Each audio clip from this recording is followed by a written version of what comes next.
ಇನ್ನು ಧರ್ಮಸ್ಥಳದ ವಿಚಾರವಾಗಿ ಇದೇ ಬುರುಡೆ ಗ್ಯಾಂಗ್ ಹಿಂದೆ ಸುಪ್ರೀಂ ಕೋರ್ಟ್ ನಲ್ಲಿ ಅರ್ಜಿ ಸಲ್ಲಿಸಿದಂತದ್ದು ಆ PIL ಅನ್ನ ಸುಪ್ರೀಂ ಕೋರ್ಟ್ ವಾಚಾಮಗೋಚರವಾಗಿ ಬೈದು ವಜಾಗೊಳಿಸಿದ್ದು ಇದೆಲ್ಲ ನಿನ್ನೆ ಬಹಿರಂಗ ಆಗಿತ್ತು. ಬಟ್ ಆ ಟೈಮಲ್ಲಿ ಇವರು PIL ಅಲ್ಲಿ ಏನೇನು ಸಲ್ಲಿಸಿದ್ರು ಅನ್ನುವಂತ ಮಾಹಿತಿ ಇದೀಗ TV9ಗೆ ಲಭ್ಯ ಆಗಿದೆ. ಅದರ ಜೊತೆಗೆ ಈ ವಿರೋಧ ಪಕ್ಷದವರೆಲ್ಲ ಕಾಂಗ್ರೆಸ್ ಸರ್ಕಾರ ಏನು ಈ ತನಿಖೆ ಕೊಟ್ಟಿದ್ದೇ ತಪ್ಪು ಅನ್ನುವಂತ ರೀತಿಯಾಗಿ ಪ್ರತಿಭಟಿಸಿದ್ದು, ಧರ್ಮಸ್ಥಳ ಕಳಂಕ ತರೋಕ್ ಪ್ರಯತ್ನ ಅಂತೇಳಿ ದೊಡ್ಡ ಹೋರಾಟ ಆಗಿದ್ದು, ಧರ್ಮಸ್ಥಳ ಚಲೋ ಇದೆಲ್ಲ ಬಹಳ ನಡೆದಿತ್ತಲ್ಲ. ಬಟ್ ಇವತ್ತು ಖುದ್ದು ಧರ್ಮಸ್ಥಳದ ಧರ್ಮಾಧಿಕಾರಿ ಅವರೇ SIT ತನಿಖೆ ಕೊಟ್ಟಿದ್ದು ಬಹಳ ಒಳ್ಳೇದಾಯ್ತು, ಸರ್ಕಾರಕ್ಕೆ ನಾನು ಕೃತಜ್ಞತೆ ಸಲ್ಲಿಸ್ತೀನಿ, ಈ ಕಾರಣಕ್ಕಾಗಿನೇ ಬಹಳಷ್ಟು ಸತ್ಯಗಳಿಗೆ ಹೊರಬರ್ತಿದೆ ಅಂತಾನೂ ಕೂಡ ಹೇಳಿದ್ದಾರೆ. ಬನ್ನಿ ಧರ್ಮಸ್ಥಳದ ವಿಚಾರವಾಗಿ ಇವತ್ತಿನ ಅಪ್ಡೇಟ್ಸ್ ಏನೇನೋ ಈ ರಿಪೋರ್ಟ್ ಅನ್ನು ನೋಡ್ಕೊಂಬರೋಣ. ಒಂದು ಬುರುಡೆ ಗ್ಯಾಂಗ್ ಅನ್ನು ಸೃಷ್ಟಿ ಮಾಡಿ ನಿಮ್ಮ ತಲೆಯ ಬುರುಡೆಯಲ್ಲಿ ಏನೂ ಇಲ್ಲ ಅನ್ನೋದನ್ನ ಜನರ ಮುಂದೆ ಪ್ರದರ್ಶನ ಮಾಡಿಕೊಂಡು ಇಂಥ ಅನಾಹುತಗಳಿಗೆ ಈ ಸರ್ಕಾರ ಕಾರಣ ಆಗಿದೆ. ನಾವು ಯಾವುದು ಒಳ್ಳೇದೇ ಮಾಡೋದು, ಕೆಟ್ಟದ್ದು ಯಾವುದು ಮಾಡೋದು. ಧರ್ಮಸ್ಥಳ ಬುರುಡೆ ಪ್ರಕರಣ ನಿನ್ನೆ ಹೊಸ ತಿರುವು ಪಡೆದುಕೊಂಡಿತ್ತು. ಚೆನ್ನಯ್ಯ ಮತ್ತು ಟೀಮ್ನ PIL ಅರ್ಜಿಯನ್ನ ಸುಪ್ರೀಂ ಕೋರ್ಟ್ ವಜಾಗೊಳಿಸಿದ್ದ ವಿಚಾರ ಬಯಲಾಗಿತ್ತು. ಈ ವಿಚಾರವನ್ನ ಚಿನ್ನಯ್ಯ ಗ್ಯಾಂಗ್ ರಾಜ್ಯ ಸರ್ಕಾರದ ಮುಂದೆ ಮುಚ್ಚಿಟ್ಟಿದ್ರು ಅಂತ ಹೇಳಲಾಗಿದೆ. ಈ ಬೆನ್ನಲ್ಲೇ SIT ಮುಖ್ಯಸ್ಥ ಪ್ರಣವ್ ಮೊಹಂತಿ ಗೃಹ ಸಚಿವ ಪರಮೇಶ್ವರ್ ಅವರನ್ನ ಭೇಟಿಯಾಗಿದ್ದಾರೆ. ದಾಖಲೆ ಸಮೇತ ಗೃಹ ಸಚಿವರಿಗೆ ಮಾಹಿತಿ ಕೊಟ್ಟಿದ್ದಾರೆ. ಸುಪ್ರೀಂ ಕೋರ್ಟ್ ವಿಚಾರವೂ ಚರ್ಚಿಸಿದ್ದಾರೆ ಅಂತ ತಿಳಿದು ಬಂದಿದೆ.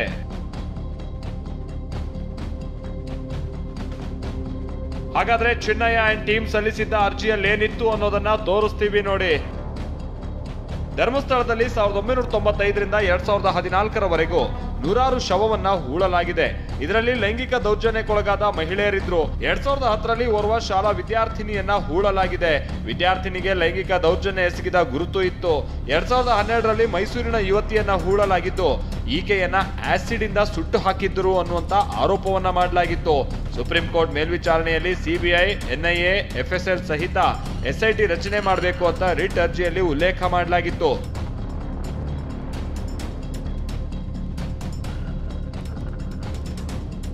ಇದೇ ಅರ್ಜಿ ವಿಚಾರ ಮುಂದಿಟ್ಟು ಬಿಜೆಪಿ ಕಿಡಿಕಾರಿದೆ. ಸುಪ್ರೀಂ ಕೋರ್ಟ್ ನಲ್ಲಿ ಅರ್ಜಿ ವಜಾ ಆಗಿರೋದು ಗೊತ್ತಿಲ್ಲ ಅಂತ ಸಚಿವರು ಹೇಳಿದ್ದಾರೆ. ಈ ಮೂಲಕ ಒಂದು ಬುರುಡೆ ಗ್ಯಾಂಗ್ ಸೃಷ್ಟಿ ಮಾಡಿ ನಿಮ್ಮ ತಲೆ ಬುರುಡೆಯಲ್ಲಿ ಏನೂ ಇಲ್ಲ ಅನ್ನೋದು ಸಾಬೀತು ಮಾಡಿದ್ದೀರಾ ಅಂತ ವ್ಯಂಗ್ಯವಾಡಿದ್ದಾರೆ. ಒಂದು ಬುರುಡೆ ಗ್ಯಾಂಗ್ ಅನ್ನು ಸೃಷ್ಟಿ ಮಾಡಿ ನಿಮ್ಮ ತಲೆಯ ಬುರುಡೆಯಲ್ಲಿ ಏನೂ ಇಲ್ಲ ಅನ್ನೋದನ್ನ ಜನರ ಮುಂದೆ ಪ್ರದರ್ಶನ ಮಾಡಿಕೊಂಡು ಇಷ್ಟೆಲ್ಲ ಮಾಡ್ಕೊಳ್ತಕ್ಕಂಥ ಅವಶ್ಯಕತೆ ಇಲ್ಲ. ಈ ನಡುವೆ SIT ತನಿಖೆ ವಿಚಾರವನ್ನ ಧರ್ಮಸ್ಥಳದ ಧರ್ಮಾಧಿಕಾರಿ ವೀರೇಂದ್ರ ಹೆಗಡೆ ಸ್ವಾಗತಿಸಿದ್ದಾರೆ. SIT ಮಾಡಿದ ಕಾರಣದಿಂದಾಗಿ ಎಲ್ಲ ಸತ್ಯಗಳು ಹೊರಬರ್ತಾ ಇದೆ. ರಾಜ್ಯ ಕಾಂಗ್ರೆಸ್ ಸರ್ಕಾರಕ್ಕೆ ನಾನು ಕೃತಜ್ಞತೆ ಸಲ್ಲಿಸ್ತೀನಿ ಅಂತ ಹೇಳಿದ್ದಾರೆ. ಸರ್ಕಾರಕ್ಕೆ ನಾನು ಕೃತಜ್ಞನಾಗಿದ್ದೇನೆ. SIT ಮಾಡಿ ಅವರು ಈ ಸತ್ಯಶೋಧನೆಗೆ ಮಾಡಿದ್ರಿಂದ ನಮಗೆ ಸತ್ಯ ಹೊರಬಿತ್ತು. ಅದು ನಮ್ಮ ಎಲ್ಲ ಹೊಳಪುಗಳೆಲ್ಲ ಹೊರಗೆ ಬಿತ್ತು. ಹಾಗಾಗಿ ನಮಗೆ ಯಾವುದೇ ಭಯ ಇಲ್ಲ. ನಿಶ್ಚಿಂತೆಯಿಂದ ನಿರ್ಭಯವಾಗಿ ನಿಮ್ಮ ಮುಂದೆ ನಾವು ಕೂತಿದ್ದೇವೆ. ವೀರೇಂದ್ರ ಹೆಗಡೆ ಕೃತಜ್ಞತೆ ಮಾತಿಗೆ CM ಪ್ರತಿಕ್ರಿಯಿಸಿದ್ದಾರೆ. ನಾವು ಯಾವಾಗ್ಲೂ ಒಳ್ಳೆಯದ್ದೇ ಮಾಡೋದು ಅಂದಿದ್ದಾರೆ. ಮತ್ತೊಂದ್ ಕಡೆ DK ನಾವ್ ಯಾರಿಗೂ ತೊಂದರೆ ಕೊಡಲ್ಲ ಅಂತ ಹೇಳಿದ್ದಾರೆ. ವೀರೇಂದ್ರ ಹೆಗಡೆ ಅವರು ಸರ್ಕಾರಕ್ಕೆ ಕೃತಜ್ಞತೆ ಸಲ್ಲಿಸಿದ್ದಾರೆ. ಥ್ಯಾಂಕ್ ಯು, ಸರ್ಕಾರ ಒಳ್ಳೇದ್ ಮಾಡಿದೆ ಅಂತ. ಇವತ್ತು ಧರ್ಮಸ್ಥಳದಲ್ಲಿ ನಾವು ಯಾವುದು ಒಳ್ಳೇದೇ ಮಾಡೋದು, ಕೆಟ್ಟದ್ದು ಯಾವುದು ಮಾಡೋದು. ಯಾವುದು ಒಳ್ಳೇದೇ ಮಾಡೋದು, ಕೆಟ್ಟದ್ದು ಯಾವುದು ಮಾಡೋದು. ಕಾಂಗ್ರೆಸ್ ಸರ್ಕಾರ ಯಾವತ್ತೂ ಕೂಡ ಯಾರಿಗೂ ತೊಂದರೆಯನ್ನ ನಾವು ಬಯಸುವುದಿಲ್ಲ. ಕಾನೂನು ಚೌಕಟ್ಟಿನಲ್ಲಿ ನಾವೇನು ಎಲ್ಲರಿಗೂ ಸಹಾಯ ಮಾಡಬಹುದೋ, ಎಲ್ಲರಿಗೂ ಕಾನೂನು ಚೌಕಟ್ಟಿನಲ್ಲಿ ನ್ಯಾಯವನ್ನು ಒದಗಿಸ್ಕೊಬಿಡೋದು ಆ ಕೆಲಸ ಮಾಡ್ತೀವಿ. ಈ ನಡುವೆ ಚಿನ್ನಯ್ಯ ಹಾಗೂ ಮಹೇಶ್ ಶೆಟ್ಟಿ ತಿಮರೋಡಿ ನಡುವಿನ ಸಂಭಾಷಣೆಯ ಮತ್ತೊಂದು ವಿಡಿಯೋ ಬಿಡುಗಡೆಯಾಗಿದೆ. 17, 18 ಮತ್ತು 19ನೇ ಭಾಗ ಹೊರಬಿದ್ದಿದೆ.